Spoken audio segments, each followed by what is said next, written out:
ఇప్పుడైతే డెక్ మీద అయితే వాషింగ్ అయితే జరుగుతుందండి. ఇప్పుడు లోడింగ్ కోసం ఇండోనేషియా అయితే వెళ్తున్నాం అనమాట. ఇంకా ఫిషింగ్ బోట్లు అయితే చాలా కనపడుతున్నాయి ఇప్పుడు దారిలో. ఇలా వెళ్ళేటప్పుడు మాకు సేలింగ్ అయితే మొదలైంది కదా, మాకైతే ఇలాగ పైప్ అనేది బంకర్ లైన్ అనేది మేము ఓపెన్ చేస్తాం అనమాట. సో మనం చేరుకునే లోపు ఇలా రొటీన్స్ అయితే జరుగుతుంది. ఇప్పుడు చైనా నుండి ఇండోనేషియా వెళ్ళేటప్పుడు మన ఏషియా సైడ్ కంట్రీలన్నీ చాలా దగ్గరగా ఉంటాయండి. అంటే తైవాన్ అని, ఫిలిపినో, ఇండోనేషియా, ఇలా ఈ కంట్రీ యొక్క ఫిషింగ్ బోట్లన్నీ కనిపిస్తూ ఉంటాయి అన్నమాట. ఇదైతే చాలా చిన్న షిప్ అండి. అంటే ఫిషింగ్ బోట్ మీద కొంచెం పెద్దగా ఉంది అంతే. అంటే ఇదే మేబీ ఇక్కడ లోకల్లో అయితే తిరిగే షిప్ అనుకుంటా. ఇక డిశ్చార్జ్ అయిపోయింది కానీ డెక్ వాళ్ళు అయితే ఇలా వాషింగ్ అయితే చేయాల్సి ఉంటుందండి. ఇది రొటీన్గా జరుగుతూ ఉండే పనులు అనమాట. ఎందుకంటే ఒకసారి లోడింగ్ అయిన తర్వాత వాష్ చేయాలి, డిశ్చార్జ్ అయిన తర్వాత కూడా మళ్ళీ వాష్ చేయాలి. ఇక డెక్ వాళ్ళకైతే ఇది ఎప్పుడు వచ్చే రొటీన్ అనమాట.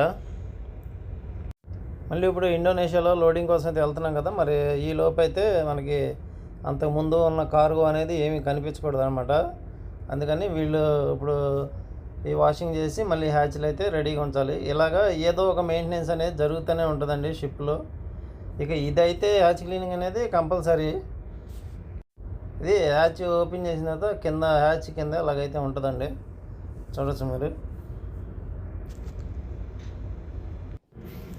ఇది హ్యాచ్ లోపల అనమాట. ఇప్పుడు క్లీనింగ్ అవుతుందండి. ఇప్పుడు 9వ నెంబర్ వరకు అయితే వచ్చారనమాట. ఇది కూడా అంత త్వరగా అయిపోయే పని కాదు, ఒక రోజు 2 రోజుల్లో కంప్లీట్ అయ్యే పని కాదనమాట. 9 హ్యాచ్లు ఉన్నాయి కాబట్టి దగ్గర ఈ 10 రోజుల సేలింగ్లో మాకు వీళ్ళకి ఒక వారం రోజులు దీనికే సరిపోద్ది క్లీనింగ్కి. ఇక నా పని గురించి చూస్తే ఇది బంకర్ లైన్ అనమాట. ఎక్స్పాన్సివ్ బెలో ఓపెన్ చేసాము. ఇక్కడ కొత్తదైతే ఫిట్ చేయాల్సింది ఉందన్నమాట. చూడొచ్చు, పైపులు అయితే రెడీ చేసి తీసుకొచ్చానండి. అంటే ట్యాగ్స్ పెట్టి తీసుకొచ్చాను. ఇప్పుడు మొత్తం ఫుల్ వెల్డింగ్ చేసే ముందు ఒకసారి పెట్టుకుని అయితే చూస్తాను అనమాట. ఈ లోపల ఎలా అయితే ఉంటుంది చూడొచ్చు మీరు. ఎందుకంటే ఇది ఒకటే లాంగ్ పైప్ కాకుండా మధ్యలో ఇలా ఎక్స్పాన్షన్ బెలోస్ అయితే ఉంటాయి. ఎందుకంటే పైపు షిప్ కనుక ఊగినప్పుడు దీని మీద లోడ్ వచ్చి ఇరిగిపోకుండా ఇలా బెలో అనేది ఇస్తారనమాట.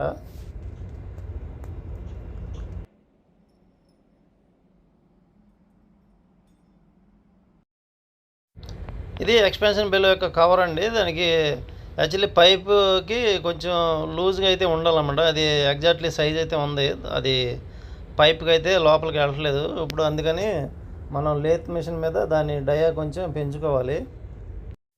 అప్పుడప్పుడు ఇలాగా లేత్ మీద అయితే పని చేయాల్సి వస్తుంది అన్నమాట. అందుకనే లేత్ కూడా తెలిసుంటే మంచిదని చెప్పాను.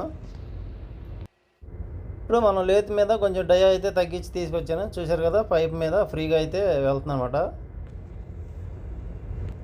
ఇప్పుడు వాటిని డయా కొంచెం పెంచి తీసుకొచ్చి ఇప్పుడు ఫిట్ చేసేది చూసుకున్నాను అనమాట, అంత పర్ఫెక్ట్గా ఉందా లేదని.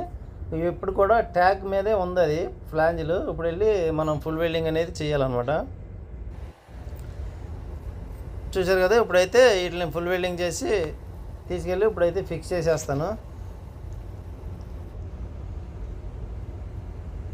వీళ్ళు ఇది ఫిక్స్ చేయడం అంటే కొద్దిగా ఈజీ అండి. ఎందుకంటే పైపులు విడివిడిగా పెట్టి మనం మధ్యలో బెలో ఒకటి పెడతాం కాబట్టి అవి ట్యాక్స్ పెట్టే ముందు మనం కొంచెం ట్రై స్క్వేర్ పెట్టి బ్యాలెన్స్గా అయితే టాకాలు అనేవి పెట్టుకోవాలి. చూశారు కదా, ఇప్పుడు వెల్డింగ్ చేసిన పైపులు మొత్తం సెట్ అంతా అయితే రెడీ చేసుకున్నాము, గ్యాస్ కెట్లతో సహా. ఇప్పుడు మొత్తం ప్రిపేర్ చేసుకుని వచ్చాం కదండి. ఇప్పుడు ఇన్ ప్లేస్లో అయితే ఫిట్ చేసేస్తాం అనమాట. సో చూడొచ్చు, మేము ఆ ఎక్స్పాన్షన్ బెల్లో పెట్టిన తర్వాత లోపలైతే ఇలా ఉంటుందండి పైపు.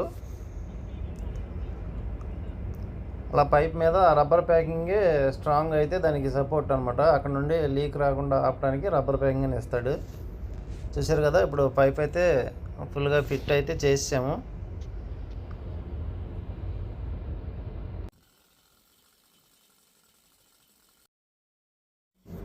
ఇప్పుడు స్టార్బోర్డ్ సైడ్ అయితే అయిపోయిందనమాట. ఇప్పుడు పోర్ట్ సైడ్ కూడా తీసి కొత్తదైతే మార్చాలి.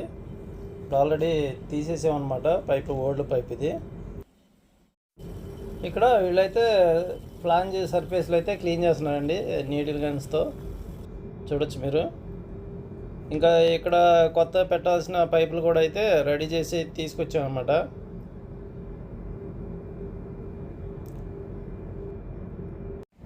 చూశారు కదా, ఇప్పుడు మొత్తం అయితే రెడీ చేసుకుని ఉన్నాం అనమాట. ఒక పక్క వాళ్ళ డెక్ వాళ్ళ హ్యాచ్ క్లీనింగ్ అయితే జరుగుతూనే ఉంది, ఇటు పక్క మేము అయితే ఈ పైప్ అనేది మారుస్తున్నాం అనమాట. ఇలా సెయిలింగ్లో ఉన్నా కానీ మనం పోర్ట్లో ఉన్నా కానీ ఏదో ఒక పని అనేది ఉంటుందండి షిప్లో. అసలు పని లేకుండా పలానా రోజు ఉంది అని అనుకుంటాకైతే ఉండదన్నమాట. ఇలా పైప్ బిగించే ముందు ఇలా సర్ఫేస్ అయితే క్లీన్ చేసుకోవాలండి. తర్వాత ఇప్పుడు కొత్త పైప్ అయితే బిగించేస్తున్నాం అనమాట. ఇదంతా ఒక రోజులో అయ్యే పని అయితే కాదండి, ఒక్కొక్క పైపు 2 రోజులు అయితే పడుతుందన్నమాట. చైనా నుండి బయలుదేరినప్పుడు అయితే కొంచెం చల్లగానే ఉందండి వాతావరణం, చాలా చలిగా ఉందన్నమాట. ఇప్పుడు దగ్గర ఇండోనేషియా దగ్గరికి వచ్చేప్పటికి మళ్ళీ ఎండ స్టార్ట్ అయిపోయింది, చాలా వేడిగా ఉంది ఇప్పుడు వెదర్ మాత్రం. చూడొచ్చు మీరు.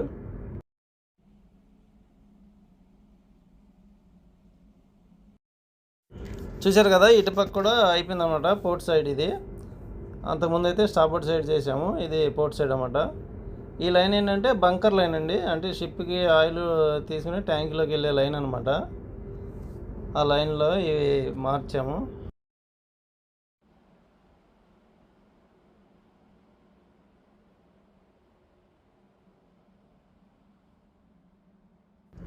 ఇప్పుడు ఇండోనేషియా అయితే చేరుకున్నామండి. ఆ యాంకర్ ప్లేస్ అయితే అక్కడ కనపడుతుంది అన్నమాట. చిన్న చిన్న ఐలాండ్స్ అయితే ఉన్నాయి.